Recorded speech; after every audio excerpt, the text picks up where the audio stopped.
Welcome back, my friends, to the Predictive Playbook, SportsMemo TV. I'm your host, John Ryan, and it's Friday, and every Friday at Manny's Pub is special.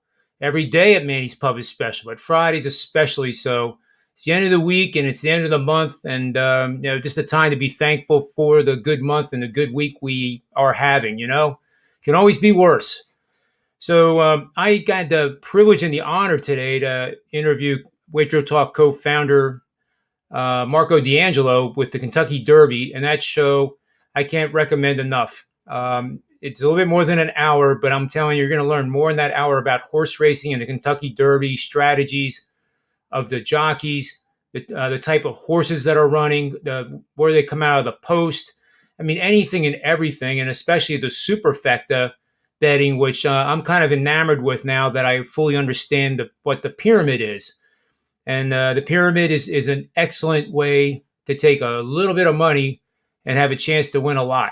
And many times you don't win at all, but it's that thrilling 2 minutes of the Kentucky Derby that's like no other. So make sure you go over and see that. He's also got a weekend pass for $39. It includes his Kentucky Derby picks, exactas, trifectas, the superfectas, whatever he has going, that's included in it. So make sure you get a Wager Talk and get on board with that. Last promo is any professional that appears on this show, use the promo code P29 and you'll get 3 days all access of that handicapper for just $29 at either Wager Talk or SportsMemo. Doesn't matter, but they have to appear on this show because it's exclusive for you guys, the viewers that are supporting the show and helping us grow so darn fast. So with that, I'm going to bring on a guy that's making his debut. He's a Las Vegas resident. He's on sportsmemo.com, and he's hotter than hot right now. He's top of the board in I think 2 or 3 different sports, but I'll bring him on here and let you get a chance to meet him. This is Joe D'Amico. Welcome to the show, Joe. How are you doing today? John, it's a pleasure to be here. As the world champion handicapper, Las Vegas' biggest daily sports bettor, I am honored to be on a show that features some of my favorite people, not just in the business, but on the planet. And on behalf of the most exciting one-stop sports betting shop, SportsMemo. And guys, thank you for having me. As a betting man, John, I like doing these shows from home. We're so used to, over the recent years, doing them in studio. And over the last year, because of the health situations, we're doing them from home. But as a betting man, I'm going to give out 6-5 pick 'em that right now I'm not even wearing pants. So we can let the viewers go with that. It's a good thing Tony Finn's not here then. Hey, Rob Veno, he's in the house. Look at this guy. How are you, John? Good afternoon. You missed it yesterday, Joe. Rob got rid of his Atari and bought a new Dell or HP, I think, right? I had to just go grab what was ever on the shelf. That's what we did. That's awesome. How are we today, guys? Wonderful. Well, thanks for having me, Rob. I'm excited to be here. I'm excited to start off the first of many videos that I hope to be doing with you, John, and some of my favorite people in the business. So thank you for having me. Oh, fantastic. Absolutely. Glad to have you.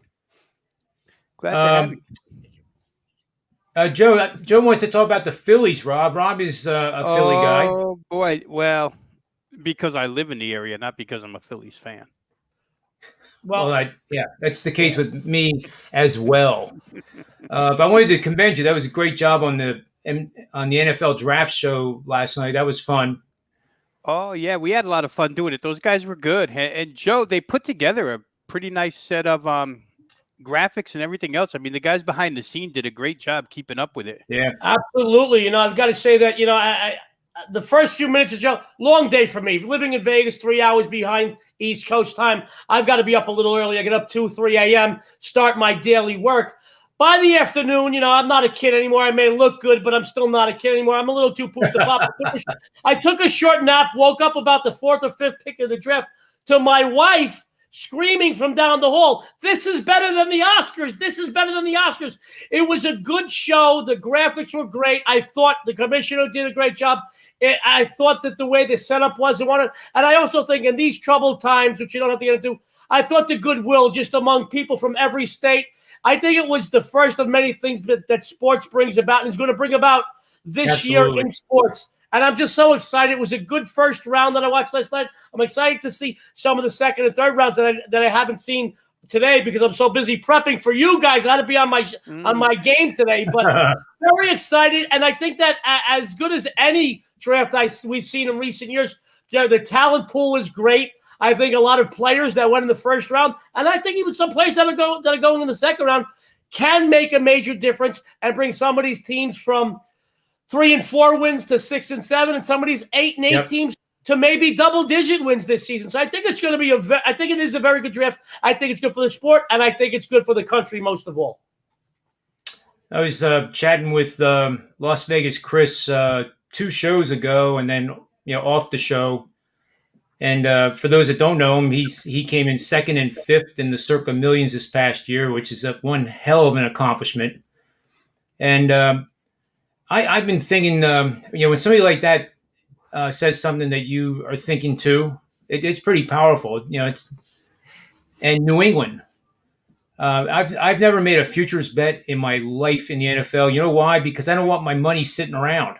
And even if you use a credit card, it's still sitting around. In my head, it's still sitting around. But I think New England is, I don't know how this is going to work with Matt Jones and Cam Newton because they are polar opposites. They're 2 different styles of quarterbacks. So, I heard one Philly guy, Rob, on the radio, no names, of course, say that that's what they're going to do. One set of downs is going to be Matt Jones. The next set's going to be Cam Newton, then Matt Jones. And I'm thinking to myself, oh, my God, I mean, that could never happen because how would the offensive lineman would go nuts?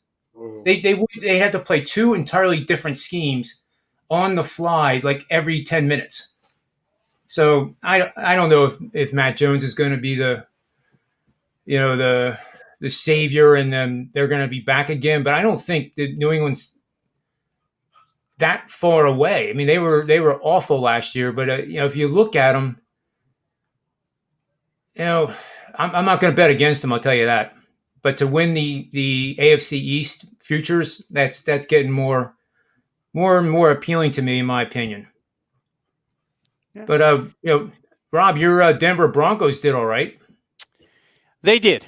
I was, we were trying to communicate with the YouTube audience while we did this show, and I forget who was analyzing. Maybe it had to be either Tony or Andy. So before the pick, I tried to let it be known that, when you're Denver, guys, the ticket to getting out of that division is beating Kansas City.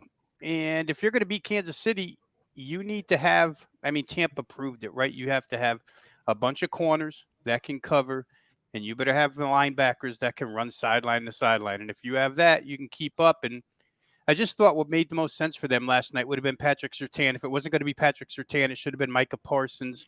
It wound up being Patrick Surtain, which absolutely threw the NFC East into a tizzy because the 2 corners were gone, and then we saw what happened after that. But, yeah, Denver did some great work with the defensive backfield in the offseason through free agency. And now, legitimately, John, we were rattling them off last night. There's 5 or 6 cover corners on that team that you can go to bat with against Kansas City. So in today's second and third round, we'll see if they can grab a linebacker.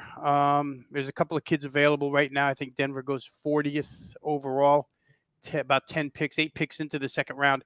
So, we'll see. It's a first-year GM, George Payton from the Minnesota Vikings, and he's done a heck of a job. John Elway pushed up into the higher level of the executive office, and George Payton slides in and does what he's done so far. So we'll see. A lot of teams did some good stuff last night. It was interesting to say the least, right? And the Mac Jones deal, the kid wanted to go to New England. That was his dream, to go play for New England. If you play for Saban, you love playing for Belichick. Same exact thing. And yeah.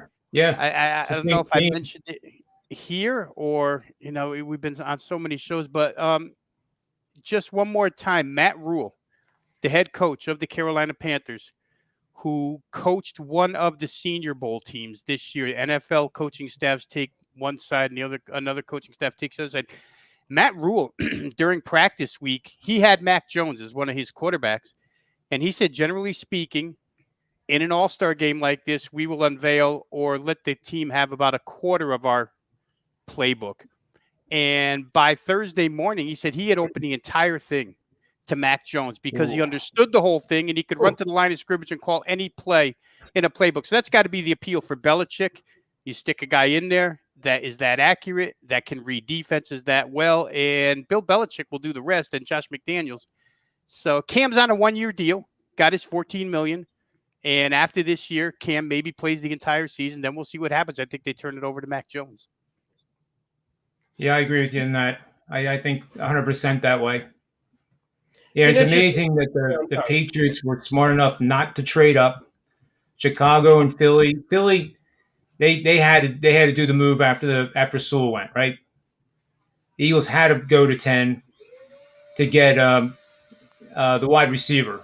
Devonta Smith. And come away with something. Otherwise, they were going to trade down, and mid-major Matt's head probably would have blown off his shoulders if they would have done that. I think I was typing with the Prez was in there, and I joined him, and we were going back and forth a little bit. But the Prez called the 5th pick. He had some insight. He told us today on Wager Talk today. He has a buddy inside that plays in the NFL. He said he texted him and said, Chase is going to go 5 to Cincinnati. Get down on it quick, under 5.5. And he did. And that's what he let everybody in the chat room know last night. And so it was. Joe Burrow gets his college teammate to run pass patterns for him. How about that? You bang the table loud enough, organization listens. Absolutely. I was happy for Matt Ryan, too. Matt Ryan is actually a Penn Charter graduate. He is. Rob, you of course, know that. And I went to Germantown Academy. That was our rival. That's the longest high school football rivalry in the nation, Penn Charter and GA. So I was glad to see that because, Matt Ryan's kind of gotten a bum steer, especially with the 2018. No, it was before that. The 28-3 Super Bowl. Yeah. Mm-hmm. Yeah, that was one hell of a Super Bowl. There was a difference of opinion among the panel last night, when Matt sent the question around to us. And, my feeling was Atlanta's one of those organizations that continues to feel like the window's open. Yeah. So I thought they would draft Kyle Pitts because they just think that they can still get there. And they did, where other people, as we heard last night, thought that, they should try to rebuild and maybe take Justin Fields and get yourself your quarterback of the future. But Atlanta feels like they're not that far away. And certainly last night taking Kyle Pitts gives them an offense that, I'm imagining that they're hanging on to Julio Jones. Those, 2 days worth of rumors that came out about him possibly being traded, I think it's squashed now. And that's a heck of an offense. And the defense, John, as we tried to point out last night, it didn't play that bad at the end of the season. Seasonal statistics will make you believe that that's a horrendous defense and they should be drafting defense. But those last 6 games, 2 against Drew Brees, 1 against Tom Brady, 1 against Derek Carr, and I forget the other 2 quarterbacks, but only 1 team scored over 24 against them. And if you're not going to get more than 24, you're not going to beat that offense this year. So we'll see. That's true. Are you hearing that humming or anything? Yeah. Yeah. Let me just take care of my door here. Oh, all right. Take care of the door, John. I thought it was by my house. We have living in Vegas, especially this time of year. Got workers coming around all hours of the day, Rob. We're never not under construction here in Vegas. I only live 6 miles west of the New York Hotel on Tropicana, and been here for over 31 years, same location, on a few houses in this area. And there's always construction, so I'm always conscious of what's going on around me when I'm going to do a show. But at least this time it's not me. But a lot of things going on with the NFL. It's a great time of year. We're going to go into the playoffs, NBA, and I got an NBA game later we'll talk about, NHL. A lot of exciting things. In baseball's full swing. We've seen a few rotations. It's just a great time of the year for sports betting. And obviously the biggest or one of the 2 biggest betting days of the year tomorrow. I'm going to retune into that show with Marco, Johnny, because I want to listen to see who he's got and who he's going on. I know I like it. My father's one of the most respected horse handicappers in the world, been that way for years. and I like a lot of what my father's doing, and I'm very excited. But this is a great time of year for what we're doing, especially coming off of what we can, especially coming off of what we come off of. A year ago, sports shut down for a little bit. We started baseball. I'll be very honest. Over the last 17 years that I've documented, quite a few number ones in baseball documented. And last year, I couldn't get a grasp the first 3 or 4 weeks of baseball. I had a lot of problems. Starters were coming up later, things like that. Lines were coming up later, things of that nature. And, I just couldn't get a grasp of it. But this year, I'm doing real well in it. And it seems like just everything is clicking full cylinders in our business. And it's a great time of the year to be in sports betting, a great year to be in sports betting because we're clicking and we're going. And I'm excited to be here with you guys and put out a free game and whatnot. And just having a good time, just having a good time, getting hot in Vegas, almost 95 degrees right now. And as soon as I'm off the show with you guys, I'm out by the pool with a margarita. I can't wait. It's sorry to hear that you have such a poor life going on out there. We'll think of you and hope all is well. I'm sure it will.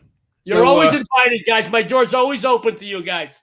Fantastic. Appreciate that. I'll be out there. Let's get the Phillies game breakdown here, I guess, next. Well, the Philadelphia 76ers game. We're talking about NBA. Okay. I misread it then. Not a problem.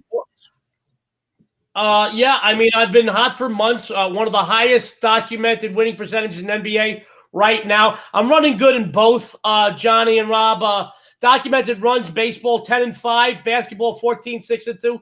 3 big winners on the SportsMemo board tonight. I have my crusher. They're 3-0 this season in baseball. My NBA odds maker's mistake. It's a legendary play. And my 80%, that's right, 44-11 NBA Vegas Insider move. All available right now in SportsMemo. I'm very excited about this game. And we're going to swing on over to the NBA where the 76ers are hosting the Hawks. Currently a favorite of about 9.5 points before I came on the air. I don't normally like laying this type of wood in the NBA, particularly this late in the season, but there is nothing normal about this situation. If you recall, these two teams played just 2 days ago. Philly shredded Atlanta 127-83. Granted, the Hawks were missing a few key players. They should show a little more grit here tonight, but Philly is a team on a mission right now. They come off 2 very good performances. They come off a 31-point drubbing over Oklahoma City and that 44-point demolishing of Atlanta we just talked about. The 76ers, guys, they need to keep their foot on the gas going into the playoffs with momentum. And also, and I think this is a very big point for them, they also need to show the rest of the Eastern Conference that they mean business this postseason. Some against the spread numbers, the Hawks 1-4 against them in the last 5 games played at the 76ers. 3-7 ATS the last 10 games played versus teams with a straight-up winning record. Doesn't matter if they're at full strength or not. And I know recently they've been hit by the injury bug. This team just does not cover when they play good teams. I like Philly here. I laid the 9 early this morning. I know it's about a 9.5. I'm telling everybody out there to take Philly, lay the wood, take your bookmaker's money. It's a winner tonight. I love the breakdown, Joe. It's good job. Now, I have a question for both of you fine gentlemen. I looked at the Sixers schedule, and I, too, agree that they have a coach in Doc Rivers who is not going to let them overlook anything right now. And he has a history of that with the teams he's coached, maybe not the Clippers in the last year he was there. But, I mean, Joe, he's the guy you want at the wheel right now to run this team down the stretch. Now, my question is simple. Do you think Philly can win out? Because I actually looked at the schedule, and I think they can. They certainly can. I think they have what it takes. They have rested some starters over recent weeks, which this time of year, it's an important thing to have fresh legs on your bench. On the starting 5, but they do have a deep bench. A great players coach, as you mentioned. He's a very good player, but he's a very good players coach. His players play for him. He knows what to get out of them. They can win out. I think it's going to be a very, very good end of the season right now. And going into the postseason, I think the East is really up for grabs. There's any one of 4 or 5 teams that might be able to take it, but I think they certainly have a good shot. They've got the muscle, and they know what it was like last year when they went into the postseason, and they really felt they can do it all, and they went home. They were playing golf a week later. So, sometimes it takes a setback to make you a better team, and certainly this team is a smart team. They got good players. Some of their starters are now leaders. They're not kids anymore, and it took a few years to develop them and to get this game up. But they certainly can. And Johnny, I agree with you. I think they can win out. I think there's some good teams, and right now any one of them. And obviously some of these teams are one injury away from being eliminated in the first round. And but I think it's going to be a great run, and it's just something we got to take day by day. Yep, I agree. What do you think, Rob? Well, what remains is fairly soft, right, John? You could honestly say that the next game at San Antonio might be the most difficult. They have a home with New Orleans. I think the toughest thing for Doc Rivers, and, this is a team that was in the driver's seat for the number 1 seed about 10 days ago, and then injuries hit them, and the 2 games in Milwaukee went awry because they didn't have their starters. But now they're healthy, and you saw the other night with the Hawks. Doc got them in, got the job done by halftime, and got him out. I don't think anybody played over 24 minutes. I'd have to go back and check the box, but I'm pretty sure that's accurate. Nobody played over 24 minutes the other night. Let the bench do the work, and they'll try to get the same thing done tonight. If you like Philadelphia in this particular contest, you probably want to bet it now because news pending on Trae Young and Clint Capella. If they go, well, actually, I shouldn't say that. I'm wrong. If you want the Hawks, you want to play now. If you want Philly, later you might be able to lay less. It's a guessing game, but certainly if Trae Young and Capella go, this line won't be 9.5. It'll be 5.5. So that's the trouble with the NBA nowadays, waiting for these announcements of who's going to play and who's not going to play. But to the point of Philly winning the East, guys, the schedule's soft. Brooklyn's is not. Philly's a game and a half behind, but Brooklyn has 4 consecutive games on the road coming up against playoff. 2 with Milwaukee, who, as we've mentioned numerous times here, John, if there's 2 teams that want home floor advantage in the playoffs, it's Philadelphia and Milwaukee. I don't think Brooklyn cares where they play. They don't care who they play. They don't care where they play. They got Durant, Harden, and Irving, and they'll play you anywhere. So it means a lot more to the 2 teams mentioned, Philly and Milwaukee. Philly's got the easier schedule, only a game and a half out. Couple of back-to-backs. Doc will have to manage it right, but it's certainly you could see them winning out and actually getting the number 1 seed overall, which is what they're after at this point in time. Yep. He's looking pretty smart because we were wondering why Simmons wasn't playing. Mm-hmm. And I guess he was listed as rest for one of the 4 days or 4 games he was out. But now when you see in the position they're in where they can possibly run the slate and get the number 1, that if that was a coaching decision, that's looking pretty good because now Simmons is geared up for this what is it, 10 games to go, 9? Yeah, I think I'm looking right here, as a matter of fact. 3, 6, 7. So they got 8 left, 9 left. Philadelphia 41 and 21. They got 10 games left. Yeah. So I say they go at least 9 and 1. Like I say, it's soft. Prop bet. There's a prop bet. All you got to do is ask. They'll put one up for you. That's true. You come in with enough money, prop bet will be up. But yeah, we'll see. Milwaukee will chase it as well, guys. And they have their 2 shots at Brooklyn. That loss to Houston last night, devastating for Milwaukee. I know Giannis gets hurt in the first 46 seconds, but you can't lose to Houston when you're in a chase like this. And they had been playing real good ball up until that point. So that's a setback for sure. And Utah somehow blows it to Minnesota. Twice in a row. Twice. Right, that's twice. And well, maybe Minnesota has the matchups. Well, I mean, how does that happen? I just I wasn't involved with the game, so I don't care. But I mean, it just is really like off the wall. They're on like a 4-game winning streak now, and when you think of Minnesota, you're thinking of let's go backwards and get more lottery chances. Mm-hmm. But it hasn't been that way. It looks like with Anthony Edwards, with Karl Anthony Towns, and with D'Angelo Russell as the core, they're trying to set a tone for next season now that they're all healthy and playing together. And they've been pretty good. I mean, last night, fairly easy over Golden State. Golden State's a banged-up team, but an easy 12-point win at home, something that Minnesota wouldn't have, accomplished a month ago. So yeah, it's interesting to see how these teams down the stretch. Detroit's got 4 starters on load management every other day. They're Detroit, so you know what's happening there, right? Sure. Oklahoma City, same deal, but not Minnesota.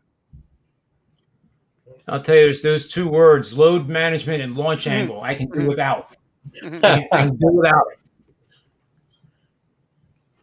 I don't think. How would Michael Jordan have responded if a coach came up to him and said, "We're gonna manage your we're going to take care of your load management"?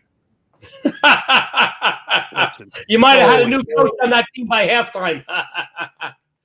Yeah, I mean, like I always say, you hate to be the old guy in the room, but things were different. Oh, absolutely. They were. It's absolutely. Yeah, Game has changed. It's a very different game. And we've seen it change. I mean, 30 years ago when Jordan started to 20 years ago to now, it's the game has changed. It's a totally different. We've seen changes in the NFL and MLB too. I mean, a few years ago, I was watching a game where a pitcher in the American League had a no-hitter going in the 7th inning because he hit his pitch count. The manager yanked him. We see it in the NFL where, going through the 70s and 80s and all the successful coaches, the one rule they always talked about was you need to run the ball, you need to stop the run. Now it doesn't even matter. Defense, in some cases, doesn't matter. They don't even care. They throw away. We've seen Tampa Bay who threw away the run early season win the Super Bowl. The games are changing and things are changing in sports, and old hat is now old hat, and it makes it makes it interesting. We have to adapt doing what we do, obviously, but there's certainly there's a lot of changes to what we've seen. This isn't the old days where I remember. Hey, when I grew up, we had to have at least 2 guys under the backboard before we took a shot. Now I see guys throwing up shots 5 feet from the 3-point line, nobody else under, and you're going, wait a minute, what am I watching? The game just started, and we see the same thing in baseball where we said where managers are yanking pitchers. We see the same thing. I mean, when I grew up, and I was an all-state baseball and football player, when I grew up, you had to kneel down for a ground ball. Now I don't see anybody kneel. You had to run on the run in the field, grab the ball and the same motion, throw it down if you got a runner going. You don't see a lot of the basics, and the games has changed. And like I said, it does affect how we look at things. We look at things very differently now. But then again, it makes it very interesting. And guys like us that are still winning, hey, more power to us.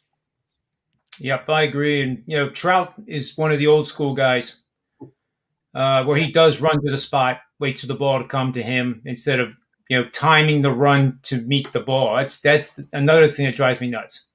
You should run to the spot where the ball is going to be, and if you have to wait half an hour, you wait half an hour. But and when was the last time you actually saw a 2-handed catch? You're right. I'm just saying. I mean, sometimes those balls can pop out. Absolutely. But I'll promise that we won't talk about launch angle today. That's a fun show already, though, guys. It's a fun show. Oh, my goodness. I mean, the best teams in baseball right now are batting .255. I know. Boston's 265, and they're number 1 in Major League Baseball. Right. Yeah. It's a different. Well, I mean, on-base percentage is probably even more important, but batting average is going out the window. Yeah. Yep. I mean, when I was younger, guys, in the early 70s, Earl Weaver preached pitching in 3-run homers, right? And who'd have thought that in 2000 and, maybe starting in 17 or 18, that would be the way of everybody. Let's just pitch, let's throw 96, and let's just hit 3-run homers. We don't care. We don't want your single. We don't want your sacrifice. We don't want your shot in the alley. We don't want any of that. We don't want to steal bases. What we want is you to hit a home run. So it's different. It's totally different. And like you say, you got to adapt. The odds makers adapt. We have to adapt. But I'll say one thing that I've noticed real quick here, John, because we're getting a little bit off track here. But as far as the stolen base is concerned, if you watch San Diego play the 7 games against the Dodgers, and I watched super close because a buddy of mine is the first base coach for that team. They send runners. It seemed like every time they got a guy to first base in that series, first or second pitch, they were gone. There was a game in San Diego in the first set where Manny Machado gets hurt swinging in the box and ends up getting to first base. He gets to first base. He had to run out a ball in the hole. He gets to first base. He's hurt a little more. Second pitch, they send him. He steals second. Oh he my gets God. up from the slide. He's hurt even more. But to hell with being hurt, we're going to run. And I actually texted my buddy, and I said, I noticed you guys run in off-light. He said, that's right. We're going to run. We're going to run all year long. So that's a lost start a little bit, the stolen base in Major League Baseball. And that's a team that will run anybody. Just something to pick up on, because San Diego's not only can they hit for power, but they're going to manufacture runs as well. A little bit of old school there, manufacturing runs. Sure. Tony Finn. Good afternoon to everybody, I think. Yeah. Good afternoon, Tony. Meet Joe D'Amico. What's that? Joe D'Amico. He's on the second floor with me. Joe D'Amico. I know Joe. I think I know Joe a little bit. Hi, Tony. Nice to see you. How are you? Be on the show with you. How are you today, buddy? Good. How are you? Wonderful. I'm having a good time with two of my better friends in the world right now. We're giving out some good games, having some fun. Honored to be on the panel with you as well today. Thanks for having me. Right back at you. Our pleasure. Thank you. So one quick trivia question, because I like doing that. You were talking about rally killers, I guess, previous to this. So statistically speaking, in baseball, and I'm not going to show you tonight, but I bet you Las Vegas Chris would agree with me. What is the number one rally killer in Major League Baseball? My ex-wife. My current wife. It has to be somebody in the game. Somebody in the game? Yeah, well, I should have thought before I said that, I guess. Oh, it's the three-run homer. The three-run homer is the greatest rally killer of any inning in any rally. He clears the bases. I'll take takes a off three-run the pressure. If that's all I'm going to get 3 runs, I better be good. It better be good enough. But statistically, it may not mean a thing. Yeah. But just think, if you had a prop bet, are they going to score any more runs in this inning? They've already scored 5, and the last one was a 3-run homer. You could say no. No, I've always thought home runs could be rally killers. I mean, there's nothing like getting up and first pitch hitting, base hit, double, base hit, and then a guy comes up, cleans the bases with a home run, and 1, 2, 3, 3 straight outs. Yeah, again, that's what's it mean as far as the final results? I don't know. Yeah, but if I needed 9 runs, I don't want that damn rally killer, Sure. You guys were on the NBA show today, weren't you? No, I was not. yesterday. No, only just Thursdays. Just Thursdays. Yeah, Steve Merril was on. I always. Where's Steve? He should be here pretty soon now. They were late with the show. They had some I production think. problems. Yeah. But I always like knowing how my NBA angle of the day was received. Hit us with it, John. I haven't seen it yet today. You Be got to careful what explain you it ask to for. me, though. Be careful what you ask for. No, you're no explanations. Rob is the one that always explains it to Steve Merril. Yeah. All right, so here it is.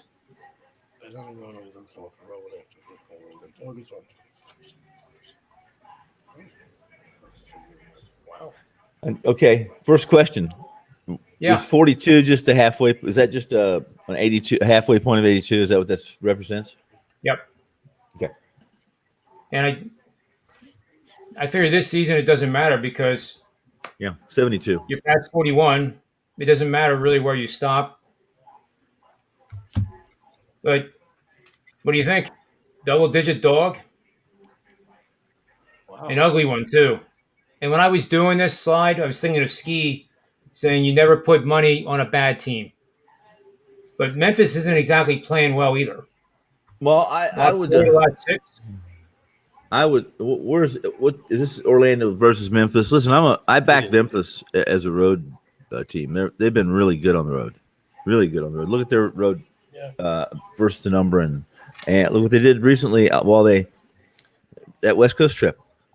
beat Portland a couple times. Not that Portland's a giant killer, but had a pretty good trip.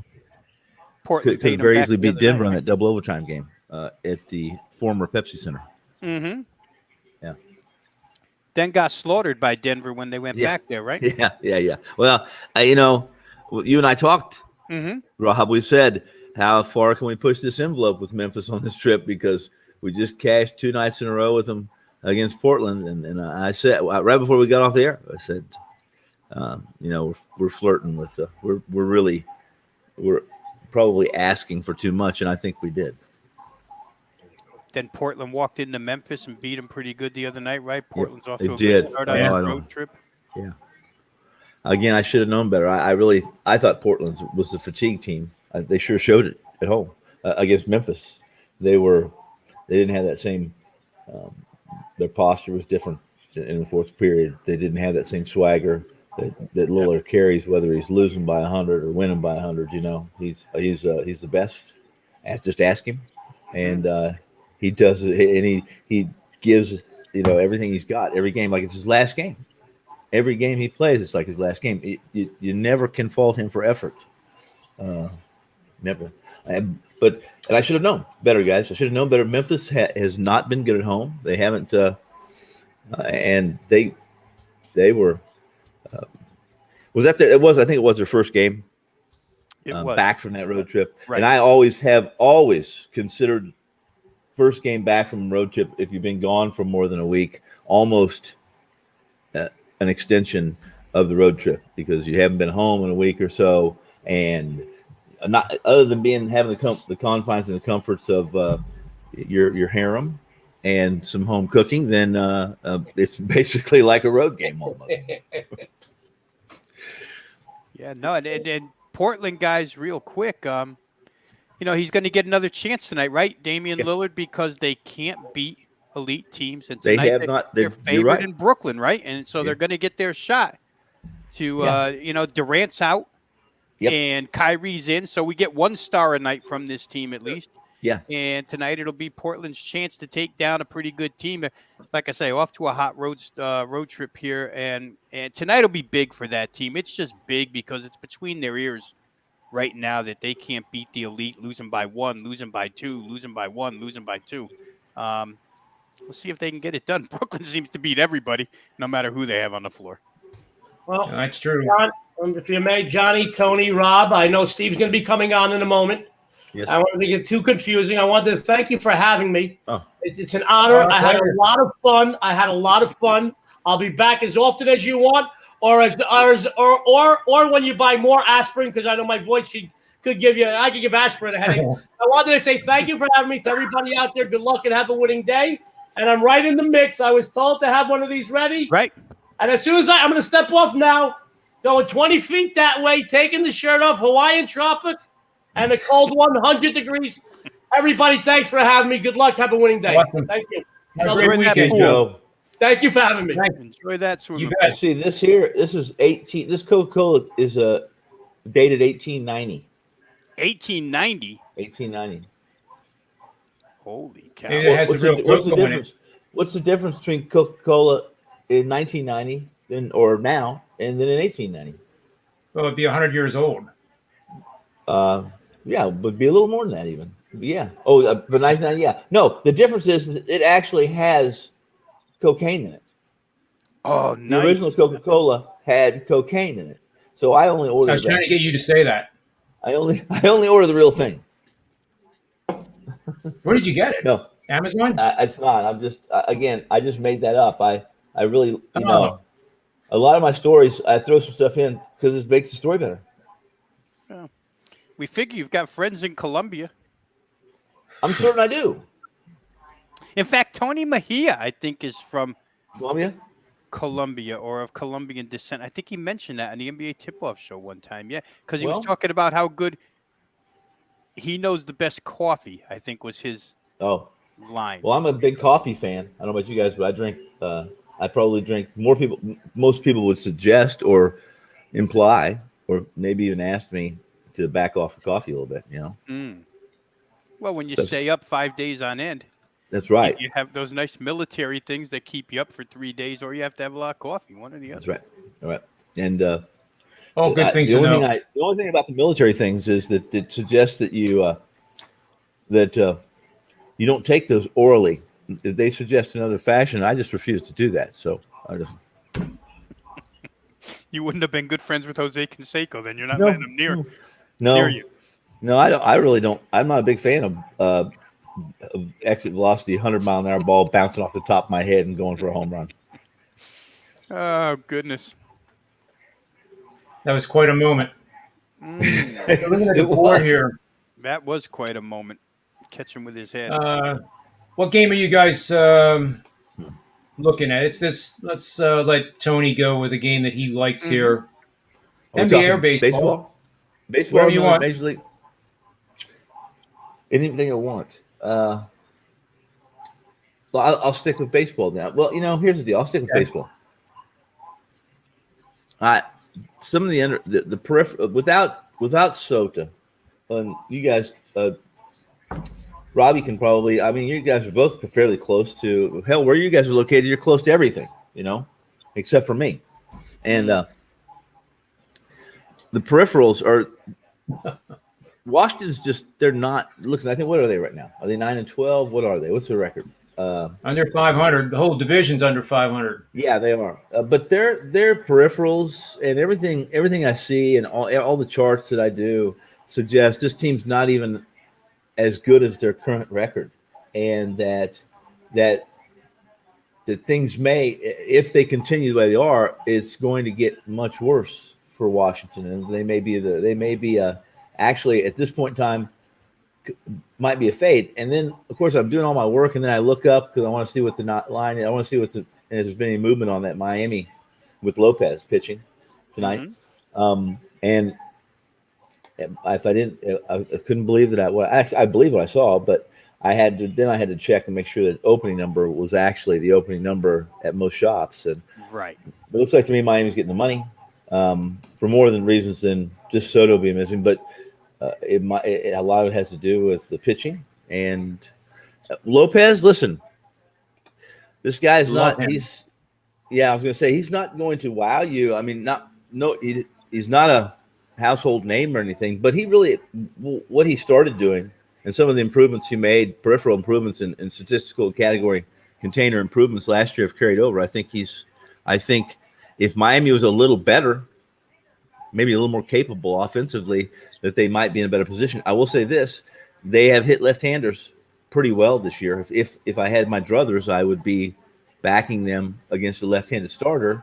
And by golly, if Washington isn't going to throw not only a left-handed starter, but a guy that just came off the IL, and the reason he went on the IL was an issue with stamina and getting tired. So everything I just said made sense that, hey, I probably can get Miami at a small dog price. No, Miami is a small favorite. And that's who I'm. And that's amazing. Yeah. I mean, John Lester is the guy you're talking about. Right. What's the first thing that goes in your mind if I say John Lester? And you think of a characteristic of John Lester that will live on for infinity. Oh, what's that? I would say I try to be funny and would say something like molester, but I won't go fried there. Chicken. I mean, the cancer is the first thing I think of with John Lester. Cancer, but as part of that team that got the manager fired, right? He was part of that fried chicken eating in the dugout and all that other stuff. The idiots bunch. But I don't know what you're thinking, John. I was saying that he's afraid to throw to first base. Oh, there's no doubt. Yeah. Yeah. I don't get that. Amazing? We've had a few. We've had sacks. We've had a few second basemen. We've had a few players. We've had a few pitchers that couldn't throw to home plate all of a sudden either. Yeah, Rick Ankiel. Exactly. Who was the catcher in Boston when he was there? Because nobody ran on John Lester, even though they knew he was not going to throw over to first. He had one of the lowest stolen bases against of any starting pitcher. It was unbelievable. I can't remember the name of the catcher Well, because he had a pretty good he pop was a time. slide step. He had that quick slide step Yeah, home yep. out of the stretch, and that helped. And he's still left-handed, so you couldn't cheat on him a little bit. If you cheated on him, he was also savvy enough that he's confident he could roll it to second base and still probably or first base and still get you in a rundown. John, it might have been Jason Veritek. Maybe It was. From Georgia Tech. Yep, that's the name. I think about it. But yeah, like Tony said, second baseman Steve Sachs, Chuck Knobloch hitting people in the head in the stands. I think he hit Keith Olbermann's grandmother in the head or something. Oh, my in goodness. Yankee Stadium, or mother or something. But yeah, how does that happen to guys? I don't have a clue. 10 years into their career, all of a sudden they can't throw to first base anymore. It's crazy. I mean, listen, Ann Keel had done. Yeah. This is the amazing thing about Ann Keel is he converted from from a position being a position player to a pitcher, and then was pretty darn effective. And then all of a sudden he can't even hit the backstop. Yeah. I mean, It was is so incredible. bad the hitters probably didn't even have to worry. That's how bad it was. You're not going to get hit by the pitch. It's going to go 15 feet over your head. Don't worry about ducking or moving.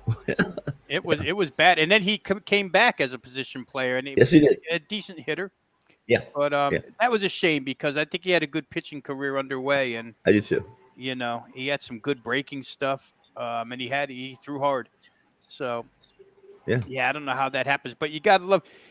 Tone, back to your point about Miami being a small favorite. In fact, in places that really want to steal juice, they're a medium-sized favorite. But Right. that pitching staff is gaining the respect a little Yes. quicker than maybe we thought, right? Between Yes. Rodgers and, Alcantara, 99 Yes. the other day constantly, and Rodgers has been a beast, and Lopez, as you mentioned. Maybe their best pitcher is on the IL right now. Yeah, and I think JT Realmuto pays a price for that every time he steps to the plate Yeah. because that's the trade for Sixto Sanchez. And if Realmuto isn't hitting, Philly fans dream of what might have been with Sanchez on the hill here. Yeah. But yeah, you're right. I mean, a kid that's under the tutelage of Pedro Martinez, who already has the arsenal, but when you get Pedro Martinez to coach you as well, you got a pretty good career ahead of you. You've heard me talk about Pedro. I listened to him on while he's not, like I said, he's not the most his English is still a little choppy, and you wouldn't consider him I consider him articulate for what for how he speaks, and his knowledge of pitching, baseball. I before I actually listened to Pedro, I would have never thought that he would be able to mechanically and articulate some of the intricacies and the do's, the don'ts, what makes a pitcher good, bad, be able to verbalize that like he does. I think he does a great job. Yeah, some of the breakdowns on MLB Network that he does when he's a studio analyst. I mean, and there's a few guys that do a great job on that channel in particular. I think as far as all the major sports, the professional sports are concerned, guys, if you're looking for fundamental breakdowns of the game, those analysts do a great job on that channel. He surprised me. Really do. And I've always had a lot of respect for him. I always liked him. Always had a lot of respect for him. And, Ton Zimmer. Yeah. I look back at that Montreal Expos team, and you remember I had my wife and I we weren't even married yet, and we were taking a trip because my first wife was from upstate New York, or right just in the Lake Champlain and Lake Placid area. Okay, and got some tickets. I worked for an engineering firm at that time. I was early 30s, I guess 32. That's a long time ago. That's 30 years. I had nice box seats to Yankees, old Yankee Stadium to watch Kansas City and New York play. And on the way, right about hit Cleveland, they announced a strike, which would tell you that was 94, right? Yes. And that Expos team, you remember that Expos team in 94? They probably would have won it, or they would have come close. If I tell you who the outfield was, I followed Merril, and Gabe and I got to 30-minute discussion about that team. Yeah, And I guarantee you Morency remembers Cliff that team. Floyd. That's the first thing I was thinking, Tony, was I know he knows that team. A.K.A. Yeah. the now Floyd and Washington White. Nationals, let's not forget. yes, yeah. Listen, 2 of them were Gold Glovers and could hit the shit out of the ball. Come on, who's Am the I outfield right? for that? You Cliff looking at it? Floyd, White, and Big guy. well, Cliff Floyd was pretty big. They were all listen. Another big guy. Yeah, but they were like, what were they? 74 and when strike was 74 and 40, or it was crazy. They were having that outfield in '94 had combined for, at that point, already combined for 100 doubles, over 50 home runs and 50 stolen bases.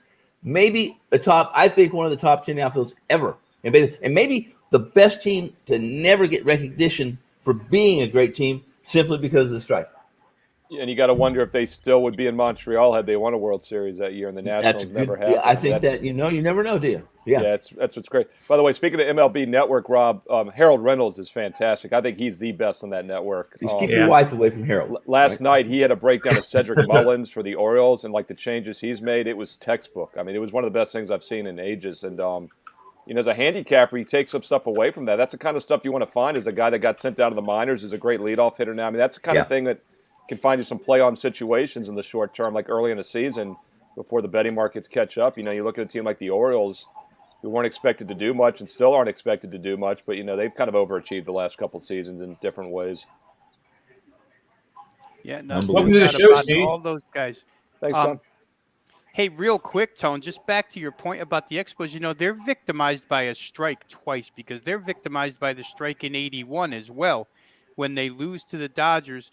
And again, in that particular case, you're talking about Warren Cromartie, Andre Dawson, and Ellis Valentine, right? Wasn't that the outfield back then? Well, yeah. Gary Carter. That strike, they actually won both halves, I think, but didn't win. But I think you're right. Win the pennant because Rick Monday hits a home run off Steve Rodgers, and the Dodgers go, and the Dodgers wind up beating the Yankees that year. But that outfield, holy cow! I think that's just a shade before Tim Raines. Well, the '94, just to answer, if somebody asked me, I didn't answer it. It was Alou, Walker, and Rondell White. So I had one of them right. I only had White right.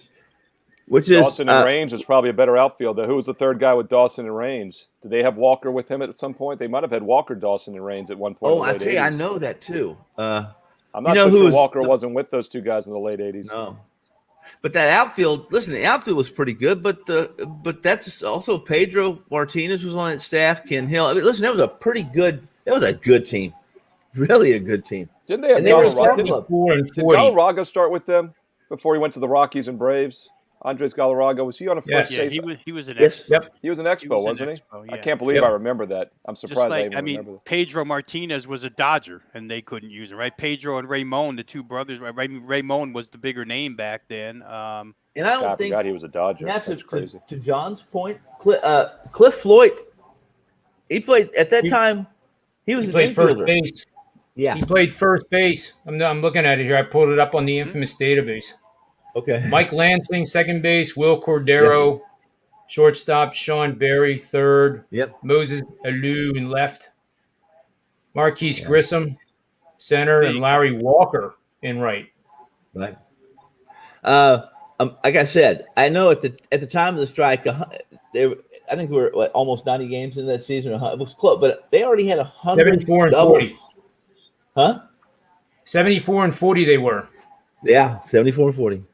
Rondell White was 22 years old, played in 40 games, 109 plate appearances, batted .278. So that's a 105 win season is the pace they're on. Yeah. 65%. So it was a 105 win. So, I mean, it's pretty damn good. But we've seen that happen before in baseball. Although with a guy like Pedro going 3 out of every 7 games or 2 out of 5, you would have had to like their chances. Who else did they have pitching, though, is what I'm trying to remember. Jeff Facero. Yeah. Jeff Facero. Yeah, but they didn't have a really strong number 2. Facero was – Well, Pedro, Butch Henry, Kirk Reeder. So, I mean, that's the thing that might have gotten them. They would have had to win every game with Martinez and then still picked up probably an underdog win somewhere else at some point. But, yeah, I mean, Oh yeah, Gil Heredia, Butch Henry, Rod Henderson. Yep. I'm looking at now. Rod, Heath Hayes, Jeff Fasaro. Jeff Shaw. Yeah, Zach. Yeah. Oh, Get yeah, White. John Wetland, who ended up Yeah. with the Yankees. It's Yeah, I listen. didn't know that. Yeah, A lot of Another number Dodger. 2 and 3s is what I'm hearing there, though. Other Yeah. than Martinez, there wasn't really an all-star in that bunch. Darren I mean, Fletcher was the catcher too for that team. Pedro made Darren Fletcher a little bit of money, I think. So, yeah.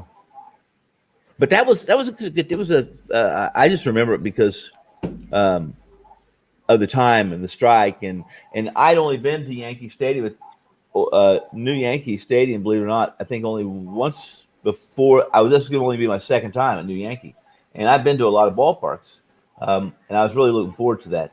And I still kind of hold, I don't want to say that I begrudge players or owners from making a stand for what they believe in, whether it's a moral issue or a financial issue. I really don't. But something about something about that season is like, if you're going to do this kind of things, you just don't do them 100 games into a season.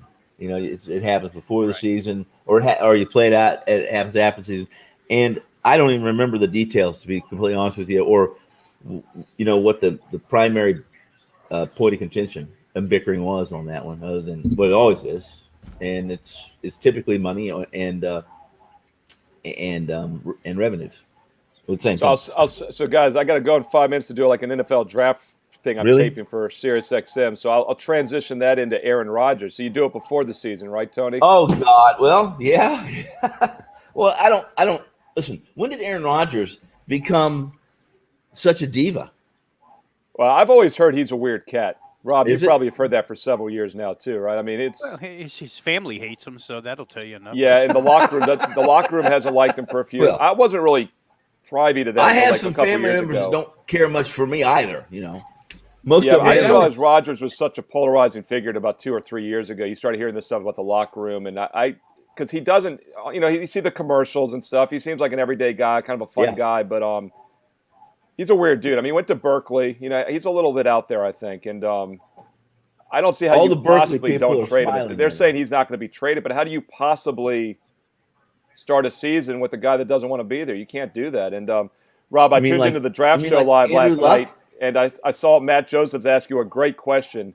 Right as I turned it on is when he asked you, if you're Jacksonville, would you trade Trevor Lawrence for Rodgers? And I've never seen Rob Veno stumped for like 10 or 15 seconds, but he really was stumped, and I didn't have an answer either. And I mean, I think for me, it's if they're good enough to be a playoff team now, you do it. If not, then you probably don't do it. I don't know if Jacksonville's good enough if they have a I quarterback. can tell you to right do it. now, they're not good enough. Yeah, I mean, but here's the problem, guys, is that Trevor Lawrence, I give him maybe a 70% chance of being a great quarterback. I mean, none of these guys are sure things. Everyone thinks Lawrence is like the next thing, but I mean, he's not a sure thing. No, listen. I mean, that's the thing. Patrick Rodgers Mahomes, is. Patrick Mahomes wasn't even thought highly enough. Listen, Patrick Mahomes Mahomes was 10th. didn't even. Watson was 12th. Rodgers was in the 20s, I believe. Brady was Yeah. the 6th round. I mean, Yeah. you can name more of those guys than top 5 picks that have made it. Oh, I can name more of those guys than Ryan Leafs. I mean, there's a lot of Ryan Leafs too. A lot of Heath busts. Schuler, Ryan Leaf, top 3, because I remember that as a Redskin fan. Schuler, that was the great debate. And then who was it with Peyton Manning? Was it Leaf? That was Leaf's year, right? Mm-hmm. Yep. And who was it with Schuler? It was Trent Dilfer. It was Dilfer and Schuler, and the Redskins took Schuler. Both. I mean, Dilfer definitely had a better career. They were both mediocre, but Dilfer won a Super Bowl. I mean, Yeah. But yeah, Listen, I mean, I will tell you, my nobody concern with with Rodgers though is, does he want to be in Jacksonville for more than 1 year? I don't like these head cases. It's always a concern if I'm a GM putting a lot of money. You're building a franchise around a guy that wants to leave one of the best teams in the league. Like, why the hell would he want to stay with the bottom feeder after 1 year? That'd be my concern.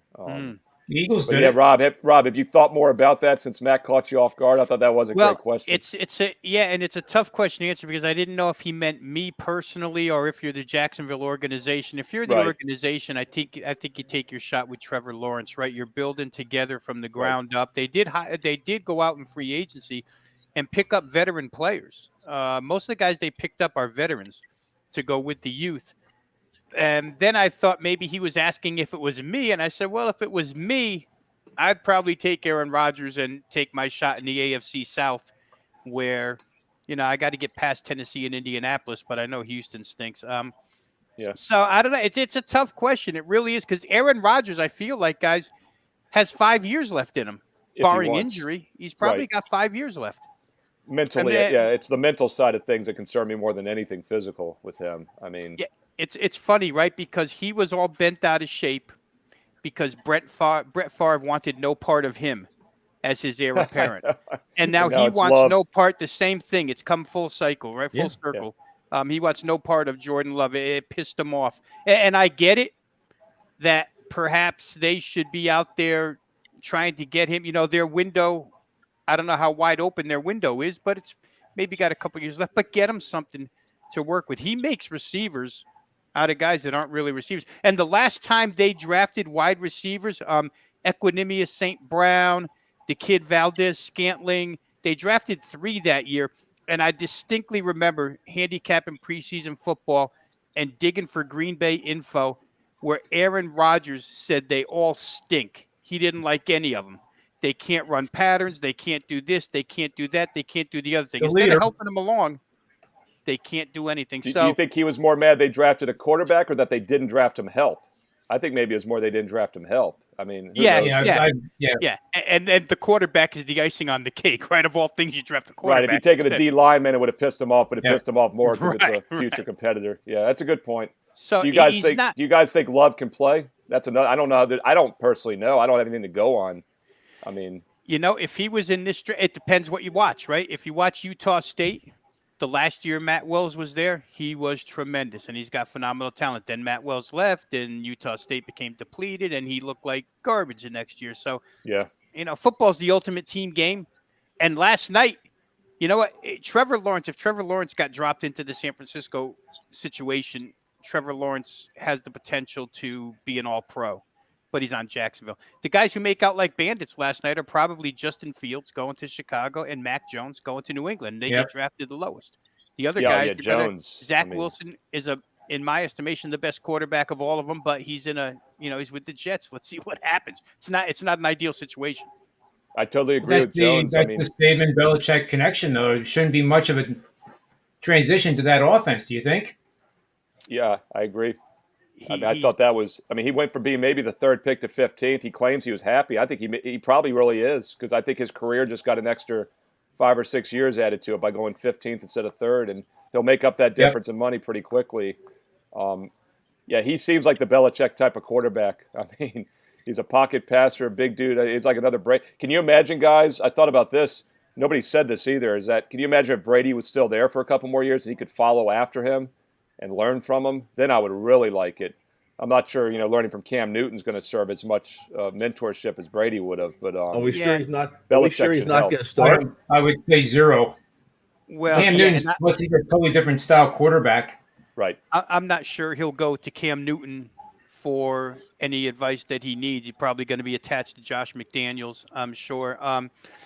Guys, I said this already, but I'll say it again. John's heard it because I said it earlier when Joe was on. But Mac Jones's strength is what you look for in modern-day football. Again, Matt Rule had him at the Senior Bowl. His roster had Mac Jones as their quarterback, one of their quarterbacks. And nerd that I am, I'm watching Senior Bowl practice on a Thursday morning, and Matt Rule says that, generally speaking, in an all-star game, I give a quarter of the playbook we would give a quarter of our playbook to these teams because they're unfamiliar with each other. They don't know our playbook. He said he opened up the entire playbook to Mac Jones by Thursday, 4 days in, because he could see it, he could digest it, and he could get in and out of the huddle and call the right play. Wow. He can read defenses, and he's so accurate, 77% completions. I don't care if you're throwing in practice in shells against nobody, 77%. And that's that Patriot offense, the quick strikes. Complicated game plans. It's yards after catch nowadays, right? You have to hit him on stride to get the yards after catch. And how many times was Jalen Waddle or Devontae Smith reaching back for a pass, or Jalen Waddle reaching back for a pass? These guys are all on stride. Yeah. There's something to be said for that, as there is the athletic talents of the other guys, the mobility end of it. But Rob, I'm going to steal those thoughts, buddy. I'm going to go do a draft segment right now with Teddy Covers for tomorrow on Sirius. Yeah, show Teddy up. He's got a 5% tonight, Tone. Yeah, so it'll be on tomorrow 8 a.m. and then I think it replays Saturday night at midnight. So it's Teddy's little weekly spot. So I'm gonna go talk some draft stuff. Will you do me a favor, Steve? Tony and I will be on Morenci tonight at 12 and 1 a.m. and that replays at 3 and 4 a.m. Eastern. So whether you're East or West, it's 12 and 1. Do me a favor. Tell Teddy happy birthday. All right, boys. I'll see you. Thanks for letting me drop by real quick. Tell Teddy happy birthday. I'm gonna tell Teddy that Tony Finn says he loves him. And Rob says hi, and John says hi.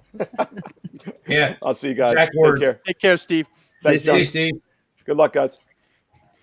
Tony, Teddy's got a 5% in baseball tonight, so if me and you split it, we can probably afford it. His price is probably higher than the rest of ours for a 5%. I think I know who it is. Let's not tell the world, but we'll tell. No, I wouldn't. I'm not even going to tell myself. I'm just going to forget I heard it. Forget I even knew it. He's a good man. Teddy covers. I wanted to mention something about Zach Wilson. So they get the guard Tucker from USC, right? But it doesn't matter how good Zach Wilson is. That offensive line is still not going to be able to protect him for a game, are they? Well, they've tried. I mean, last year their first-round pick was Mekhi Becton out of Louisville, a monster-sized tackle, so he's second year in. And they're trying – with Robert Saleh, they'll try and build it. I'm not saying it'll be good this year. He's lucky he's got escapability. He's got mobility. You know, this kid's got speed. That's true. Yeah. He gets out of the pocket. You don't catch him. He gets 20 yards downfield before you get him. The problem with him, I mean, I like him the best, just personal opinion, flavor, different for everybody. I happen to think he's the best quarterback in the draft, but my concern would be, my concern would be 6'2", 210, and it's a little slight. Got to get him in the weight room. These other guys are bigger, and they can take a little more punishment than this kid can. But athletically, my goodness, I think he's the better. And he was, guys, it's interesting how basketball plays into the drafting of football players nowadays, not only with tight ends. Remember, Tony Gonzalez, I guess, started all of that. Tony Gonzalez was a basketball player at Cal, winds up as a star tight end.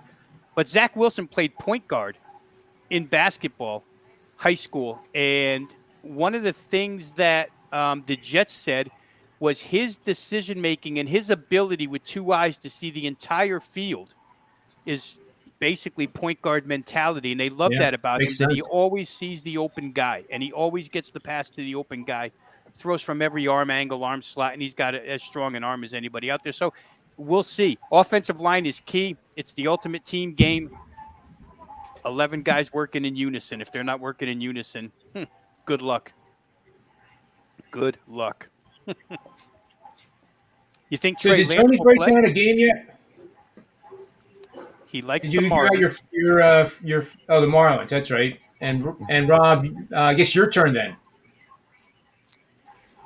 Well, I can say what I said on Wager Talk today with Teddy and Prez. I looked at the Washington-Cleveland game. Earlier, that total was 227. I played it over, anticipating that Colin Sexton, reading between the lines, was going to play. I'm still not sure that he is, but line movement would indicate that maybe he is.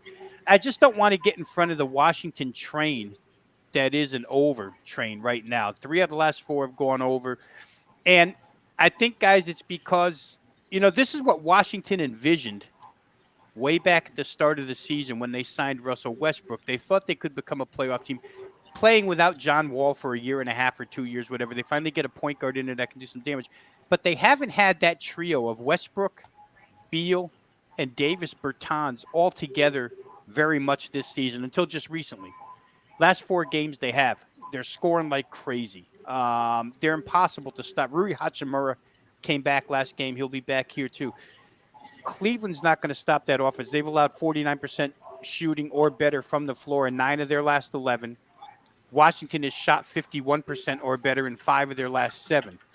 And it's the fastest tempo team in the league. I think 107 points per 100 possessions or 100 possessions or something like that. So they just played Sunday. The game went 119-110. 5-6 days ago, 229, which is better than the number we're asked to get to tonight. And Cleveland, believe it or not, has played pretty well on offense lately. And they're 4-2 over in their last 6, but their defense has been rancid, right? Giving up 48%, 9 of their last 11. Interesting about Cleveland, Tone, you watch a lot of basketball too. This team was pressing like a college team in the fourth quarter of their last game. And I just think back to Kevin Love about 7 to 10 days ago, who said, I'm really glad that these guys are hurt after a loss this late in the season, that they take it really hard. And they're playing all out like a lot of teams aren't that are in the lottery. They're playing hard to the bitter end. Teddy asked me today, he goes, would you be surprised if they pressed in the fourth quarter tonight, if the game's somewhat close? And I said, I wouldn't be surprised at all the way they're going right now. They've got that mentality. Love, even though they say he wants out, he's been a pretty good mentor and says he enjoys being a mentor for these kids. I just think it's a high-scoring game, guys. Washington can score on anybody. They'll score on this team. And especially if Sexton's back, then I got a real good price at $227 because that number will tick up within the next hour and a half before tip-off if he does play. So I like Washington and Cleveland over. I think the number now for our purposes is 228, and a first-half number is 116 if you're inclined to bet first halves with Washington, which can be as profitable too. I like it. I like it a lot. A lot of times you guys do a breakdown, I'm like ready to run to the window. Well, we try. Put ourselves in a good position. Let's get you a runner. Go ahead, do. We'll get you a runner, and as soon as you just wave to him or her and say, "Go get that chicken for me." You guys have do you guys hear like music in the background? I know. I hear the my 10 different TVs all playing at the same time. They're not playing the same channel. That's the problem. So I don't know what it sounds like personally, but I hear a little cheer every once in a while. I hear a crack of a bat. I hear the breaking of a backboard. That kind of thing. I can't even hear the reporters at the games typing. Oh, that might be me. Oh, in fact, I'm certain it's me. Oh, I didn't know. It is therapeutic, though, I'll tell you. Well, my best bet, I'm going with the. It's not much of a prognostication, but Oakland. They were a little bit cheaper though today than they are now, but I guess that's a good thing that it's higher. I don't hardly ever lay anything over 175, but I think that's about where they are now. Let's see where they are. Oakland? Yeah. Oakland, much cheaper than that. Yeah, they're cheaper than that. I believe they are. They should be. Yeah, I'm looking at probably somewhere 130. 130. Yeah. Yeah. It's Fierce. Fires, however you want to pronounce it, Means. How good has John Means been? Surprising. John Means for Baltimore, yeah. John Means is spoken about differently if he plays for the Yankees or he plays for Houston or San Diego, LA. He's looked at much differently. And while I'm not suggesting that he would be in the starting rotation for the Dodgers, but he might be their fifth start. He might be their fifth instead of May. He's been good. He's been good. No question about it. I happen to have him on a fantasy team season long, and he just keeps giving me good starts. John Means. So you notice those types of things. How about Madison Bumgarner tonight? How about that? What do you make of that 7-inning no-hitter? Boy, it's hard to judge, Tony. It's hard to judge. Well, it's not hard to judge how he's one of those guys. I think that maybe you play those. It doesn't always apply to everyone, guys. But there's something about playoff baseball, playoff football, playoff basketball, maybe basketball more than anything, that is age as a player. It hasn't. I mean, LeBron's done a really good job of taking care of himself, but for the most part, if you add up all the postseason minutes that he has, he's probably probably has almost a year's worth of minutes extra. Right. So there was a lot. Bumgarner had a lot of playoff pressure, I'd call it, baseball. Something about being a pitcher, about always being tense, not relaxed, and mentally and physically involved in every single play. At least when your team's in the field, that at 31, he He reminds me of a pitcher who's 35 and starting to lose some of his stuff. Like a lot of other veterans, Tone, can he reinvent? I mean, I'm Yeah. looking at his Right. velocity now. He's averaging 90 on his fastball and 85 cut fastball, 78.5 on the curve, 84 on his changeup. I mean, he's a different style pitcher, no doubt about it. But in Arizona, it hasn't worked yet. But it's a couple of starts in a row now where I don't know. That's a Mad Bum's fault. If I'm looking for a free agent contract, and I know you got a nice deal, you got a nice little check and guaranteed money, and the thing about Major League Baseball is it's all guaranteed, not like football, which of course makes zero sense to me. But I wouldn't if I was just looking for the check, then I'll give Madison his credit. But if I'm looking to be competitive, I certainly wouldn't have chosen to pitch in Chase Field. That's just me. Right. Every hitter, not every hitter, but a good majority of National League hitters will tell you. And I've been there quite a few times. My kids grew up Diamondbacks fans. They love the team. I've been in that field quite a few times since it was Bank One Ballpark way back in the late 90s. But hitters will tell you that black background in center field makes it so easy to pick up the white baseball that's why they love hitting in that park. Everybody does. It's not the dimensions or anything. It's a decent sized park. But when you can pick the ball up from the outfield as clearly as these guys say they can, because it's all black from center field to left center to right center. Didn't correct me or support me on this. Was it last year, or did Arizona get in a little trouble for opening up the roof when Arizona was at bat and then messing around with that? And they did, and they went to a humidor like Colorado, putting the baseballs in a humidor to try and keep them in the park a little bit. But that place, if you've been there, Tone, it's indoors. Yeah. The ball still sails, even when the roof is closed. Yeah. I don't know. Like I say, it's just a good hitter's background. Yeah. I don't know many visiting teams that don't mind going there. So there you go. I mean, it's hard to get your career numbers.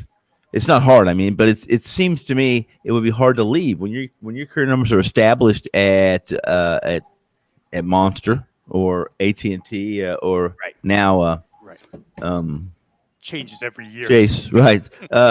It's exactly. Then it's such a good pitching venue. It's just a pitcher friendly venue. There's only one place to go as you get older, right? That's downhill. Yeah. So the humidor was supposed to do what? Keep the ball dry? No, it's supposed to keep it wetter, heavier, and it would be a heavier ball. It wouldn't travel. It would have a little more. There's something about the humidity. It's the car humidor. Yeah. Colorado's been using it for years. Yeah.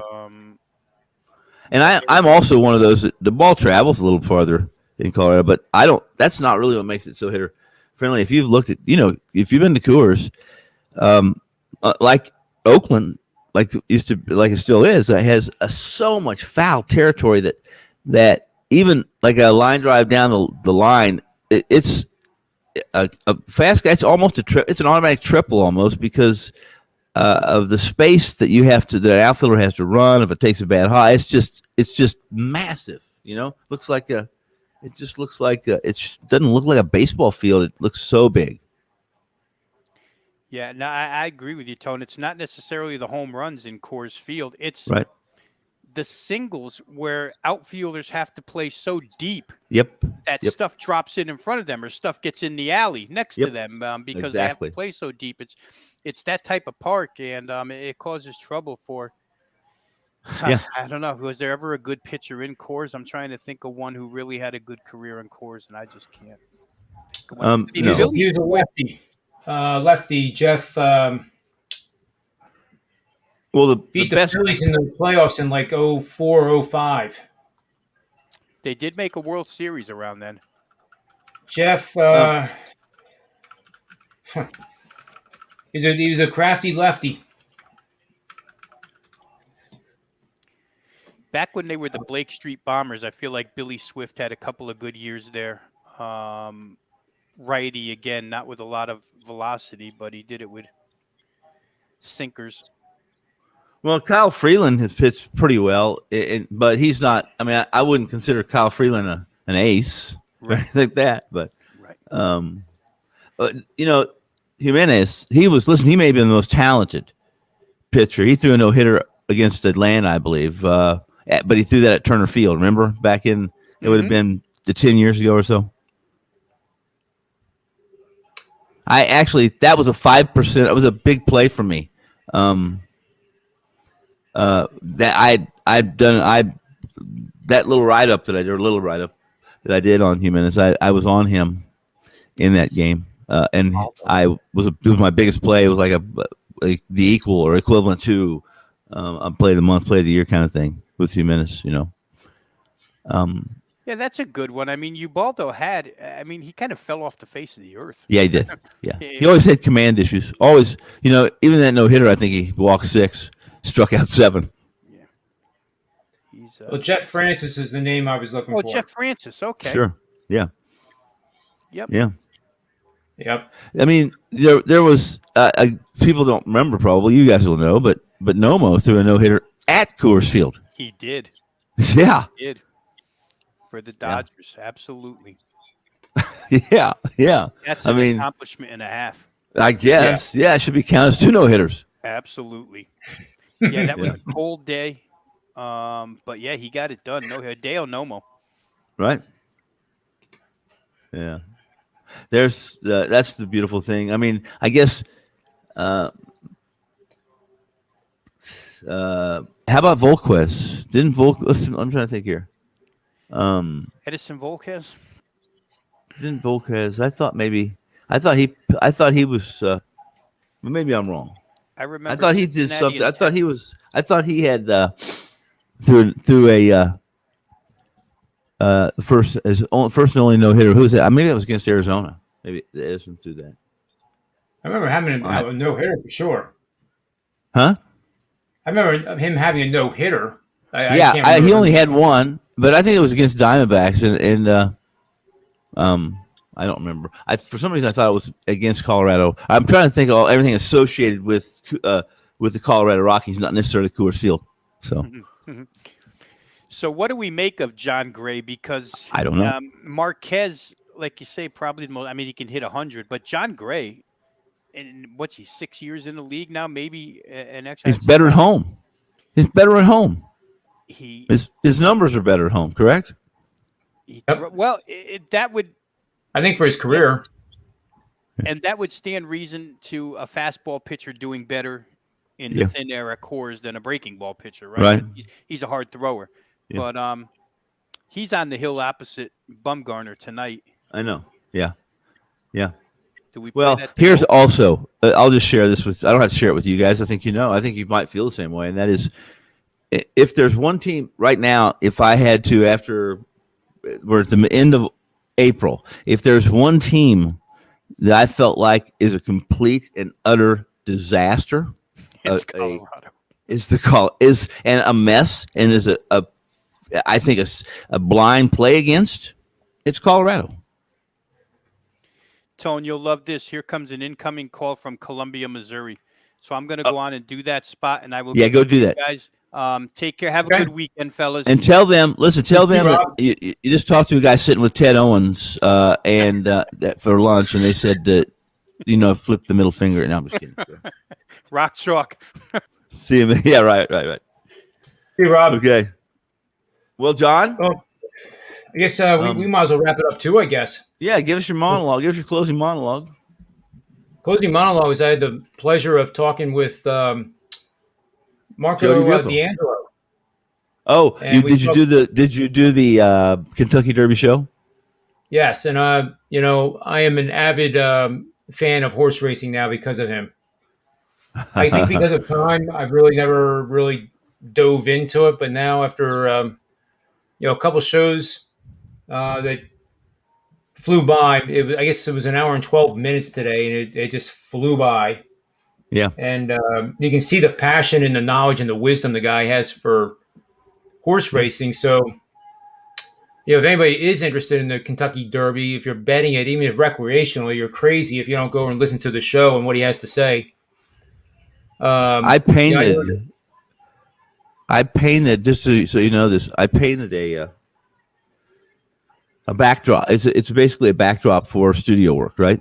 I still have never displayed it. I haven't displayed it yet because I have a few touches. But it started during the pandemic, during when we went dark last March, for that 4 months, And so I just started it, and it's equivalent of it's big. It's 4 by 8 feet. I made it out of a canvas 4 by 8, so that it could be used for a backdrop. I mean, like I said, I'll finish it, but I referenced everyone that started Wager Talk. It's basically supposed to resemble what it was like when we started, which was basically out of a dark and kind of dungy basement or garage, and with no sleep for a year, and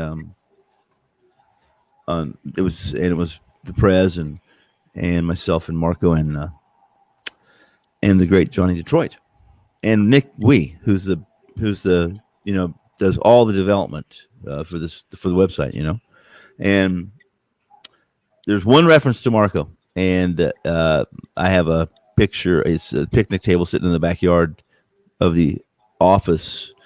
From the H-Duck office, where you can see the Welcome to Las Vegas sign, and on the table there's a picture. There's a paint. I painted the racing form, daily racing form, and the lead headline is D'Angelo's Derby hopeful. So I'll review. I'll let that. I'll take some images of that, and use it as my backdrop in the future. But I just haven't finished it. Oh, that's awesome. I know how much he likes horse racing. Yeah, he had this was just by chance. In the beginning of the show, I did the introduction, right, and I obviously researched my topics, as a host introducing somebody, and I made the statement that this Kentucky Derby is probably the most equal 20-horse race since 2011, when Animal Kingdom won as a 20-1 underdog, right? Mm-hmm. Well, that was the year that he hit that, the dollar superfecta. Right. But it cost $162 for all the parts of it, and right. it won like $9,200. Right. So that was just by dumb luck that I said that, and just kind of teed it up, for one of his more memorable memorable Kentucky Derbies. Right. Yeah. But I also learned today what in my research I kept seeing that essential equality has a tendency to paddle, and I didn't know what that meant. And I learned today that's when the left front leg will not come straight forward. It kind of swings around, almost like paddling on a rowboat, I guess. Right. And for him, it's obviously not a problem. But for another horse, it probably would be a big problem. Right. Huh. And it's kind of neat, too, when you realize these horses have never seen this track. They don't get any warm-up. No. Other than going around that one time to get in the gate. Well, I don't know running with 20 where they horses. do their workouts. Do they do their workouts at?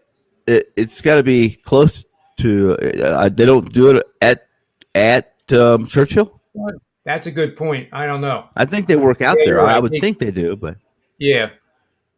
You have the workout times, and there'll be times some mornings, and most of them they've been there for 2 weeks minimum. In the paddock, they're kind of getting accustomed to the air and the backdrop and all, et cetera, et cetera. At least I believe that's what most owners do, trainers.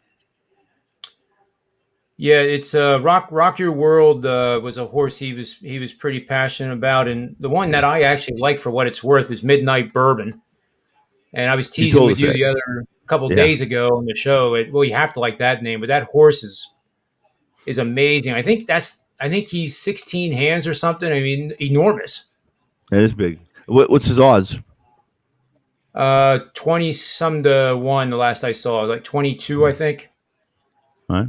That's why I thought it was an even race, because obviously you're not going to bet the favorite at 2-1. I never He- have bet the He's just favorite. not going to do it. Yeah. But I mean, not in a 20-horse field. In a superfecta, though, on the pyramid, you might have to have him up there in the first level, and then Yeah. make a Midnight Bourbon, and then Rock Your World. Those three, and then go from there. So I think I'm actually going to do it, Tony. I think I'm gonna do it $1. I'm going to do. What am I going to do? I'm going to do 3. What was it? 4? No, I'm going to do 4, 6, 9 on the pyramid. And I know you know what that means. On the pyramid. Oh, yeah. Okay. Yeah. The 4 key horses that have to Yeah. do well in the race are on top, and then you mix in 2 I just extras on the second level, and then 3 more Right. on top of that. Right. I And it typically runs will about key one $160. horse, but yeah. Yeah. So if you hear a scream, and the Kentucky Derby's on, it's probably me. It's good, yeah. I'll listen for that. I don't talk to Marco about the Derby at all, but I have one guy who's a big horse, a guy who knows horses. He owns a dog farm, but he's a degenerate dog and horse guy. So I always talk to him this week, every year, and he liked Highly Motivated. Yeah. Yeah. I How don't know could what you the not? odds are. I didn't even ask him what the odds were on Highly Motivated. I think he said the morning line was like 10-1 or something like that. Yeah, I actually don't have them. Well, actually, Yeah. I have them. Let me get this little sheet here. I do have them. There we go. 2-1, Rock Your World, 5-1, Highly Motivated, 10-1. 10-1, right? Yep. He has he uses. It's kind of funny. He tells me the same thing every year, on about a final fraction theory, and that's why that Highly Motivated essentially satisfies both benchmarks for that Jenny Reese's a final fraction theory or something. Whoever, and I'm not a horse guy, so I don't know, but he always tells me, and I act like I'm interested and listen. Well, he did in that last race. He really pushed the essential quality all the way to the line.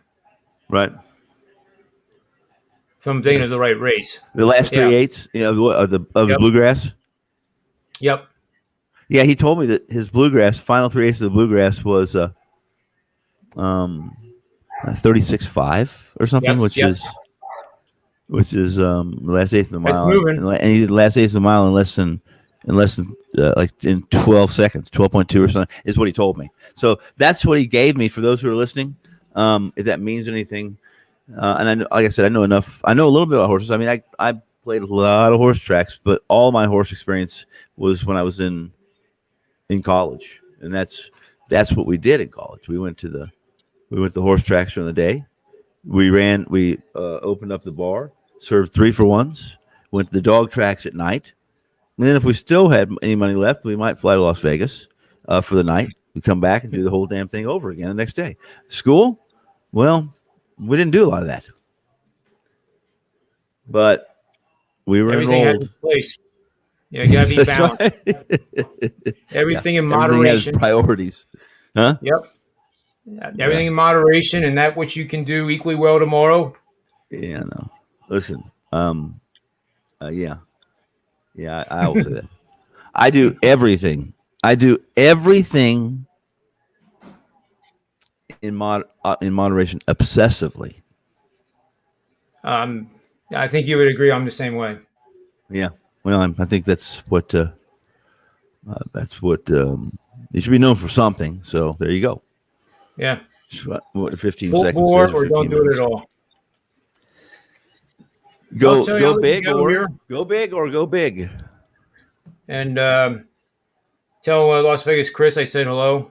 I will. He hasn't. He's been fairly quiet today. Usually, he probably might be listening right now. So, if you are listening, he just sent me something. He said, "Yeah, he said, listen, tell everybody, Betts is doubtful." That's the kind of things he sends me all the time. So anybody listening out there, Betts Doubtful is for doubtful. what? Probably for the Dodgers game tonight. Yeah. I mean, for the Dodgers game. No, I'm just I don't teasing. know. Yeah, I don't know. Oh, he's typing. He's actually sending me a message right now. He's probably listening. We'll see. And he just stopped typing. If you're listening, I know. Oh, here's what he said. Here's what he says. I'm not listening. So I guess that pretty much speaks to how cryptic he is when he sends me these cryptic shit all the time. He sends me stuff. I don't have a clue what he's talking about. And then I'll say, what I don't understand. And he'll tell me, it's pretty obvious what I'm trying to say. It's crystal clear. And that's when I just, that's when I virtually choke him and then I just ignore him. Oh, that's a good friend then. Yeah. That's a good friend. He hadn't shared that circuit check, which he says he hasn't found yet, obviously, with me. That's a good friend, Chris. Yeah. Like I need it. I don't need it. I don't want it. I'd turn it down if he offered it to me. Maybe that'll get him to offer it to me. And then I'll trick him. Especially the one that I saw. I wouldn't take that one. It reminds me of Happy Gilmore. Oh, yeah. For Grandma, save her house. Yeah. All those checks in the back of his VW. Yeah, that's a Caddyshack. And yep. Caddyshack. That's for. Yeah. Yeah. That's a great John, scene. Let's go win some games. Yes. All right, you got it, man. Thanks, Tony. And Vegas Chris, and he says, he's saying it's not Happy Gilmore, it's Happy Chris. So there you go. So we do know he's listening, and I don't know, I don't know how he has time to proof positive. I know. Well, yeah, he's a positive guy. Nothing bothers Chris. Focus, blinders, everything's perfect. As is my thank you for having me and good night. Yeah. If anyone wants to listen to some more stories, as Steve Merril mentioned, it would be with Shock Jock, the Toronto Shock Sports Shock, the legendary Gabe Morrissey on Sirius FM tonight, midnight Eastern to 3 a.m. It's all nighter. Time for me to go find some mini thins or something and lots of coffee. Get ready for tonight. Yeah. Well, good luck with that, and I will definitely chat with you probably somehow over the weekend or Monday at the latest. So we'll resume back here at 4:30 on Monday, and for Tony Finn, myself, and all the great guys that were on this show prior to this, may all the wins be yours. I'll take them.